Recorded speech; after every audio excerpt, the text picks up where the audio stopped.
स्वागत है दोस्तों आपका। लास्ट वीडियो में हमने स्टेबिलिटी चेक्स परफॉर्म किए थे, उसके बाद स्ट्रैप बीम का डिज़ाइन भी देखा था। स्ट्रिप बीम स्ट्रिप हमने ड्रॉ नहीं किए थे क्योंकि स्ट्रिप उसके पहले वाले जो भी इंडिविजुअल वीडियोस थे उसमें मैंने करके दिखाया था स्ट्रिप बेस मेथड से। अभी यहाँ पे हम प्योरली फाइनाइट एलिमेंट बेस के हिसाब से जाने वाले हैं, जो कि मोस्ट एक्यूरेट मेथड है। तो इसमें देखो, मैं आपको यहाँ पे लेके चलता हूँ। यहाँ पे हमने ये पहले वाले मेथड से एनालिसिस परफॉर्म किया और उसके अनुसार हमने स्टेबिलिटी चेक्स भी परफॉर्म किए। अभी हमें क्या करना है, रीबार्स कैलकुलेट करने हैं। ठीक है, तो अभी उसके लिए यहाँ पे मैं ये मॉडल अनलॉक करूँगा। ठीक है, अभी जैसे मॉडल अनलॉक करते हैं तो मैं जाऊँगा डिफाइन में और लोड केसेस में। ये सारे लोड केसेस हैं। तो यहाँ पे लीनियर स्टैटिक केस मैंने सिलेक्ट किया था। यहाँ पे मैं अभी मॉडिफाई करूँगा। यहाँ पे देखो, लीनियर से हमने किया था एनालिसिस। अभी हमें नॉन लीनियर अलो अपलिफ्ट, जो कि टॉप रीबार कैलकुलेशन के लिए यूज करते हैं, नॉन लीनियर क्रैक्ड एनालिसिस जो कि बॉटम रीबार कैलकुलेशन के लिए करते हैं, और non linear long term cracked, ये अगर राफ्ट फाउंडेशन का डिफ्लेक्शन हमें निकालना है तो यूज करते हैं। अभी इस केस में राफ्ट फाउंडेशन है नहीं, तो हमें ये दोनों एनालिसिस से रीबार्स निकालने हैं। सबसे पहले तो बॉटम रीबार के लिए मैं ये चॉइस करूंगा नॉन लीनियर क्रैक्ड, और यहाँ पे ओके कर दूंगा। तो यहाँ पे नॉन लीनियर स्टैटिक आ गया है। वैसे ही सभी केस में हमें नॉन लीनियर क्रैक सिलेक्ट करके ओके दबाना है। तो उससे क्या होगा, यहाँ पे सभी जगह पे ये नॉन लीनियर स्टैटिक एनालिसिस आ जाएगा। सिर्फ यहाँ पे मोडल एनालिसिस छोड़ के और रिस्पॉन्स स्पेक्ट्रम छोड़ के, यहाँ पे लीनियर स्टैटिक दिखा रहा है, वहाँ पे नॉन लीनियर स्टैटिक दिखाने लगेगा। और उसके बाद फिर ओके कर देना है, और उसके बाद रन एनालिसिस पे क्लिक करके एनालिसिस परफॉर्म करना है। बट अभी मैं क्या करूँगा, यहाँ पे मैं नॉन लीनियर स्टैटिक के बजाय सिंपल अपना पहले वाला ही एनालिसिस, लीनियर एनालिसिस लूँगा और ओके करूँगा। ये जस्ट मैं आपको टाइम बचे इसलिए मैं फिर से लीनियर एनालिसिस में परफॉर्म कर रहा हूँ, बट आपने नॉन लीनियर करना है एनालिसिस रीबार कैलकुलेशन के लिए। ये सिर्फ मैंने आपको डेमो बता दिया है, क्योंकि नॉन लीनियर एनालिसिस के लिए टाइम ज़्यादा जाता है, आधा घंटा, 1 घंटा, 1.5 घंटा तक चला जाता है। तो इसलिए मैंने ये फिर से अपना पुराना वाला ऑप्शन सिलेक्ट करके ही एनालिसिस में कर रहा हूँ। आपने मगर नॉन लीनियर सिलेक्ट करके करना है। नॉन लीनियर का भी वो कंसर्न जो ऑप्शन है वो सिलेक्ट करना है। बॉटम रिबार के लिए क्रैक्ड, टॉप रिबार के लिए अलो अपलिफ्ट, ये सिलेक्ट करना है। ठीक है, अभी मैं एनालिसिस परफॉर्म करता हूँ।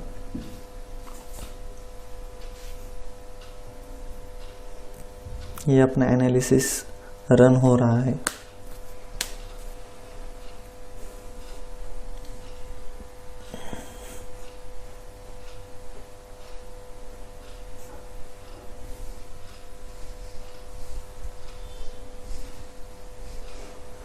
तो चलो, ये एनालिसिस रन हो गया है।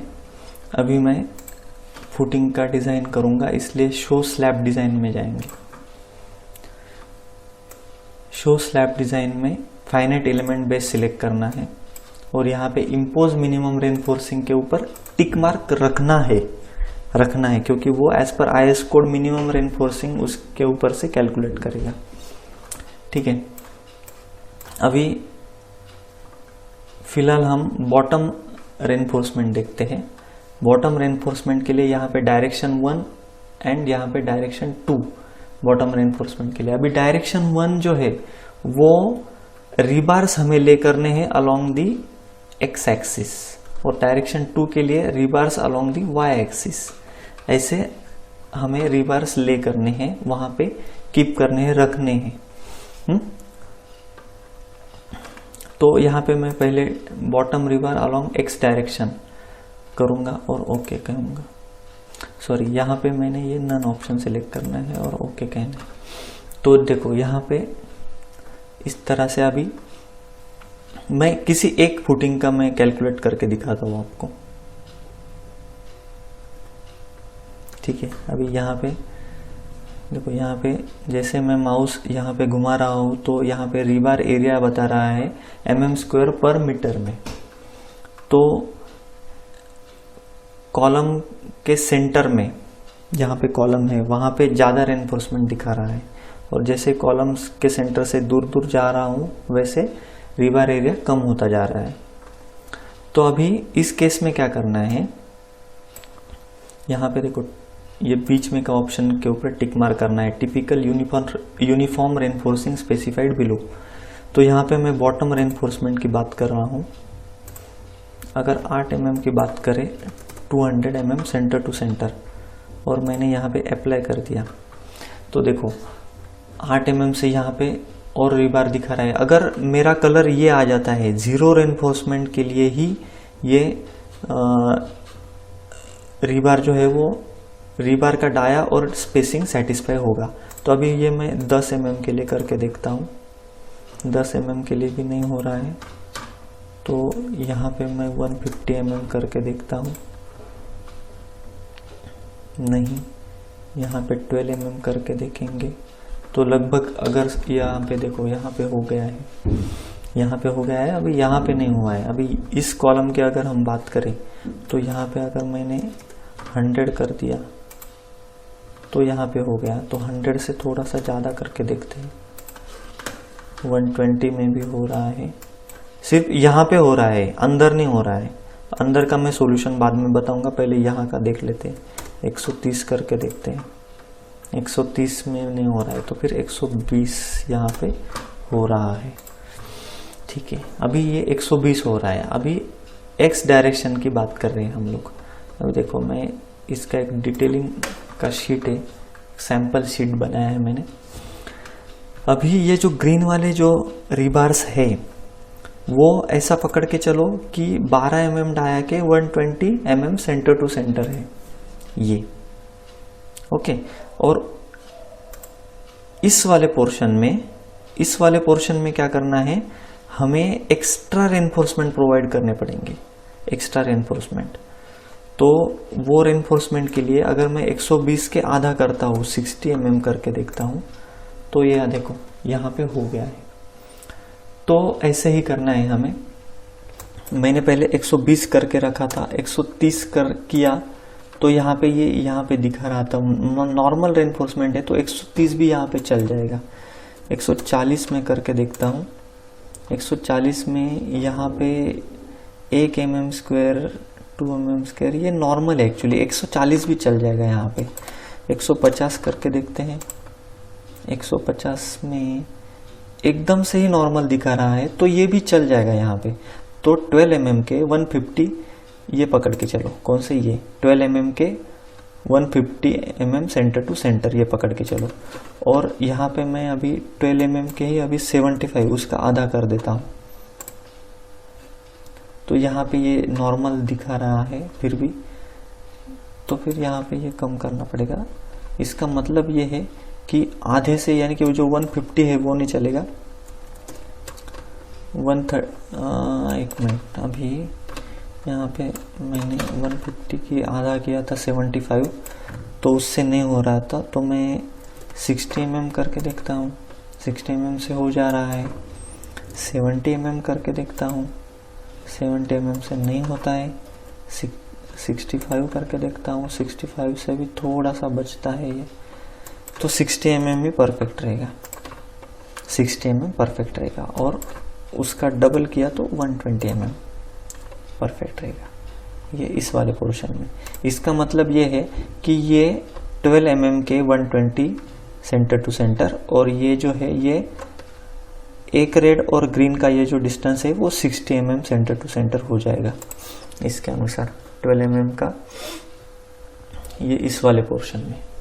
तो इस हिसाब से हमें ये देखो कैसा है, कॉलम का जो सेंटर है उस सेंटर के नज़दीक लोड ज़्यादा रहने की वजह से वहाँ पे रेनफोर्समेंट ज़्यादा लगता है, और जैसा जैसा हम कॉलम के सेंटर से दूर दूर जाते हैं वैसा वैसा वो कम लगता है। वैसे ही बॉटम रिवर्स के डायरेक्शन 2 यानी कि अलोंग वाई एक्सिस का अगर हम बात करें तो उसके लिए भी वैसा ही होगा। अभी डायरेक्शन 2 के लिए अभी चेक करते हैं हम लोग, अप्लाई। तो देखो यहाँ पे भी ये 120 के ऊपर दिखा रहा है। अगर ये मैंने 60 कर दिया तो ये 60 के ऊपर भी थोड़ा सा कम दिखा रहा है, तो इसको 50 करके देखते हैं अभी हम।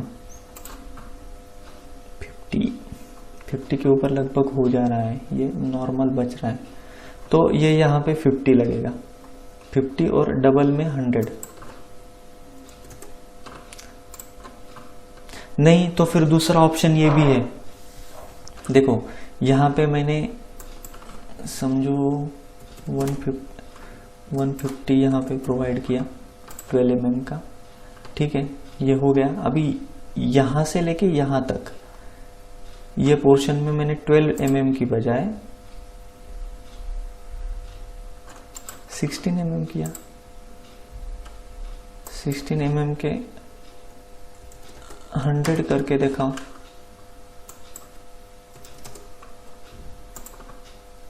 तो ये लगभग हो जा रहा है। 90 करके देखा तो ये हो रहा है। तो यहाँ पे कैसा आएगा, वर्टिकल में ये 12 mm के आएंगे और ये बीच में के जो कॉलम के नज़दीक है, ये मिडल वाला पोर्शन जो है वो 16 mm का आप दे सकते हैं एक्स्ट्रा बार। ये एक्स्ट्रा बार प्रोवाइड करना, ये हर एक डिज़ाइनर के ऊपर डिपेंड करता है कि वो कैसा यहाँ पे बार्स की अरेंजमेंट करता है, उसके हिसाब से उसके ऊपर ये निर्भर करता है। अभी बात करें हम यहाँ की लिफ्ट शाफ्ट की, तो लिफ्ट शाफ्ट में देखो ये हम 20 mm के अगर लिए, 20 mm के मैं 150 लेके देखता हूँ तो ये लगभग हो जा रहा है। 200 लेके देखता हूँ, लगभग हो रहा है, बट ये कुछ कुछ पोर्शन में थोड़ा थोड़ा बच रहा है। ये मैं 170 करके देखता हूँ, लगभग हो रहा है। 160 करके देखता हूँ,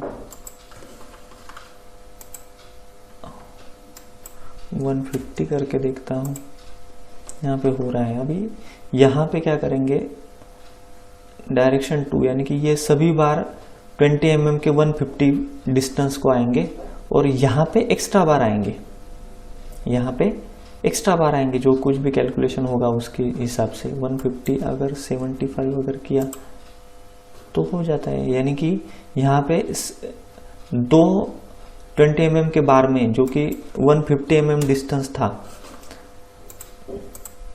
तो उन दोनों के बीच में एक और 20 mm का बार आएगा आधे डिस्टेंस पे, यानी कि 75 डिस्टेंस पे। तो इस तरह से इसका डिटेलिंग करना है। वैसे ही टॉप रेनफोर्समेंट का, टॉप रेनफोर्समेंट में कंबाइन फुटिंग में यहाँ पे 2 कॉलम के बीच में ज़्यादा रेनफोर्समेंट रहता है। वर्टिकल की बात करते हैं अभी, इस केस में ये कंबाइन फुटिंग है तो यहाँ पे ये ज़्यादा है। एज पर कलर कोडिंग यहाँ पे हमें रेनफोर्समेंट प्रोवाइड करना है, बस इतना ही ध्यान में रखना है। और रेनफोर्समेंट अरेंजमेंट की बात करें तो वो हर एक डिज़ाइनर के ऊपर डिपेंड करता है कि वो कैसे वो बार्स का एरिया और बार्स का डाया कंसिडर करता है, उसके ऊपर वो डिपेंड करता है। अगर देखो कंबाइन फुटिंग की बात करें तो कॉलम के नीचे बॉटम रिवर्स ज़्यादा आएंगे और टॉप रिवर्स जो है वो दोनों कॉलम के बीच में ज़्यादा आएंगे along the x and y direction. ये तो जनरल लॉ है, जनरल नियम है ये, जो कि हमें डिग्री में भी सिखाया जाता है।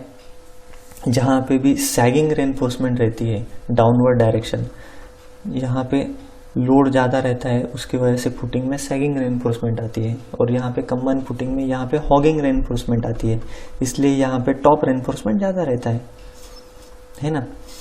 तो इसके हिसाब से हमें ये कंसिडर करके ये डिटेलिंग करना है। ये डिटेलिंग का पार्ट हर एक डिज़ाइनर के ऊपर डिपेंड है कि वो कैसा कंसिडर करता है रिबार्स के एरिया, रिबार का स्पेसिंग और रिबार का डाया, इसके हिसाब से ये करते हैं।